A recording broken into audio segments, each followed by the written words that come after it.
Could you talk about some of the first songs that you remember hearing when you were a kid?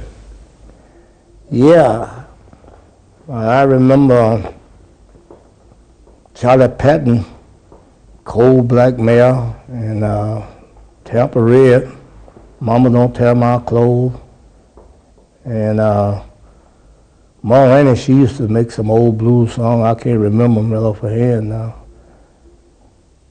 Did you see any of these people in person, or was it their records that you would hear? That record, I never did a chance to meet Charlie Patton, but I saw Robert Johnson. Yeah, I saw him once. Yeah. Where was that?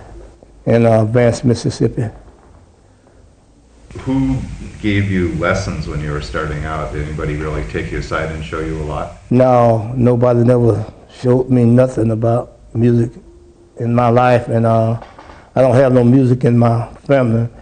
But Sonny Boy #2, which is Rice Miller, I grew up listening to him and seeing him play. I've been knowing him ever since 1927.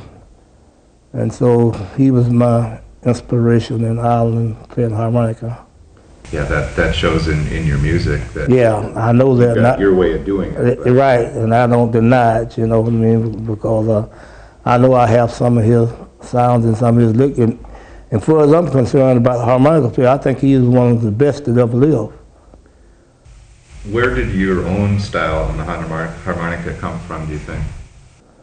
Well, by me listening to different records and different things like that.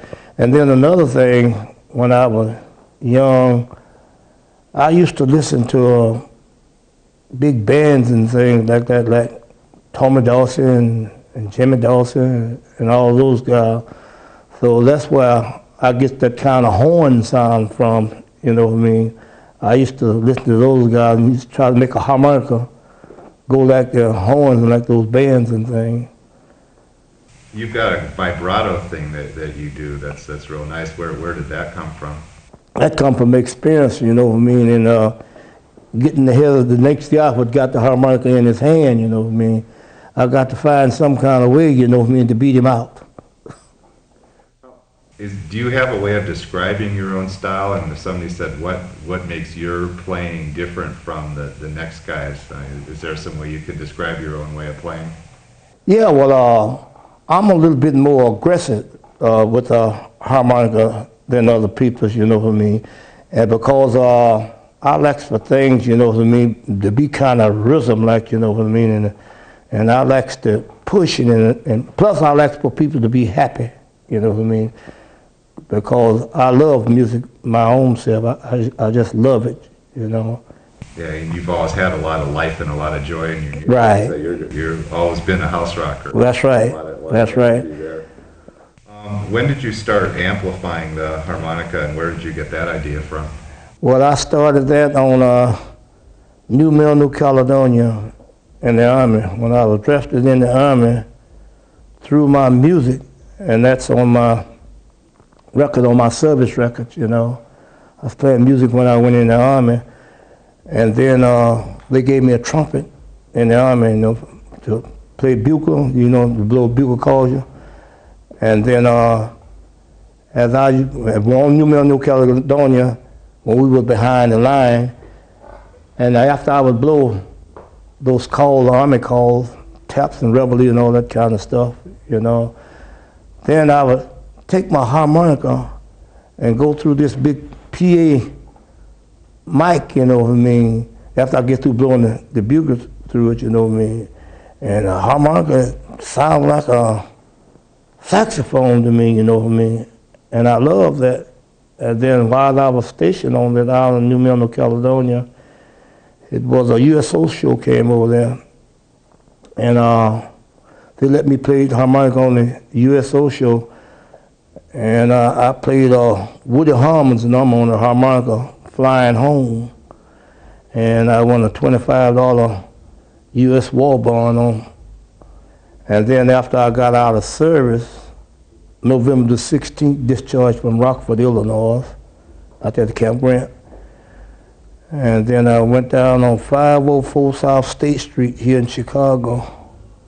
I picked up me an amplifier down there with 2 speakers and a little mic.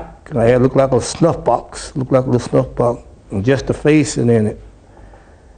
And then I came back to Maxwell Street with this PA system, and a little mic, and hooked up there on Maxwell Street by myself alone, playing there on the streets. And about 6 months later, Floyd Jones, he came along, told me he could play guitar and wanted to hook up with me. So he and I started playing there on the streets, and then I see him maybe about another 5 or 6 months. Moody Jones, he came along, and then we hooked up together and started playing down there on the streets, on Maxwell Street. And man, we used to make a lot of money down there. What was it like on Maxwell Street in those days? Well, those days, they sold a lot of stuff down there, you know, and anything you wanted, if you know what you was looking for, anything you want to buy, you could find it there on Maxwell Street, you know what I mean? And you could buy it, you know, at a pretty used price, you know what I mean? And then Friday, Saturday, and Sunday, and all through the week. And every day seemed like Sunday to me down there. And we used to make a lot of money. We used to make just shoe boxes of money. We made more money down there on the street than we did in these little clubs. So I used to make so much money down there. I'd go home sideways with money in my pocket. The money would be so heavy. Of your, I'll say, classic recordings, the ones that were on 78s and 45s, do you have particular favorites, and why? Judgment Day and Snooky Moody's Boogie, which you all made Juck out of. Yeah, well, the Telephone Blues, I wrote that when I was over in New Mill, New Caledonia. And that's when I wrote that song about I'm gonna call my, thinking about my young bride. Of all the musicians that you played with, who do you think understood you the best musically? Willie Dixon understood me better than any musician that I ever worked with or ever worked with me. What do you think makes blues good blues? What's real important to be sure that it's put into music to make it sound right? Well, you got to really know the blues, and then you got to have the feeling of the blues. You know, everybody can't play the blues and everybody can't sing the blues. You know what I mean? There's a lot of people, you know what I mean, think they know the blues, and a lot of people go at the blues the wrong way. They think you can go out there, you know what I mean, and drink hard stuff and all that kind of stuff, and that'll give you the blues, and all that'll give you death. My music is not in the bottle. You know, it don't take the bottle to make, well, you see what's been going on. It don't take the bottle, you know, for me to play music. Music is just good to me anyway, and I like to play music. You got confidence. I think that's one of the. Oh yes, oh yes. You don't have to get artificial courage. No, I don't need that. As a matter of fact, I don't need nothing artificial. Now, if I keep on living, though, I might need an artificial body.